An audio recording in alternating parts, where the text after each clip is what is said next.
So you just came out from voting. What did you think of these elections, this election campaign?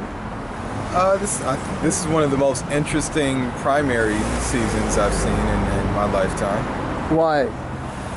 It's been interesting to watch an establishment candidate, two actually candidates within the Democratic Party, one of them being really a pro-establishment candidate, faced off against Bernie Sanders, who I look at as having an agenda that's a lot more progressive than the Democratic Party usually is. Really stand a chance of getting the nomination. Curious to see what happens. California's vote in the primaries actually could mean something this time around. Right. You care to say who you voted for? Bernie Sanders. Why is that?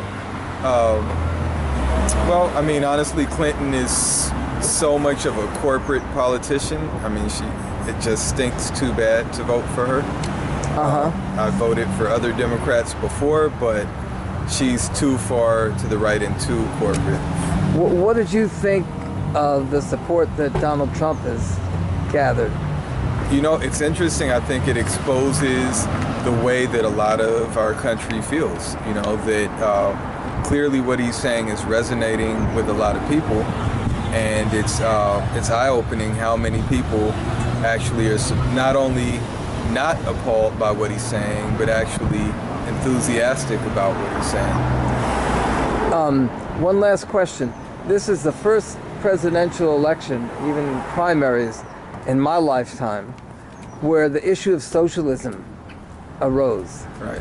Would you care to comment on that?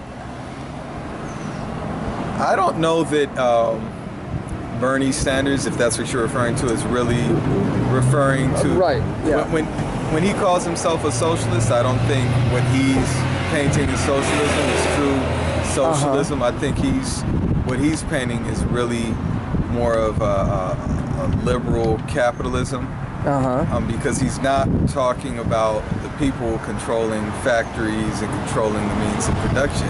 What he's talking about is, you know, basically having a different tax structure. What's going on, Chris? Having a different tax structure and helping to support education, things like that, which isn't socialism. It's a good thing, but it's not socialism. So what do you think of the fact, though, that even if it's not really socialism, but that the term socialism started to become a public issue? I think that's a good thing for people to be aware of it, so it's not so negative, but I also think that you run the risk of it meaning something very different. I mean, that people start to think of socialism as being, okay, we're going to raise taxes on the rich. That's socialism. We're going to make public education, public higher education free for everybody. I mean, that used to be the case in the United States, which is arguably one of the most capitalist nations you can think of. So, I mean, I don't know that it necessarily benefits socialism for someone who's really trying to start a revolutionary movement. It makes it a more approachable topic. Right. What do you think is going to happen in the next 4 years? In the next 4 years? Yeah. I predict that Donald Trump is going to be elected president. I predict that Hillary Clinton will be nominated by the Democratic Party. She's an establishment candidate. She's going to lose to Donald Trump. It's going to be utter chaos for the next 4 years.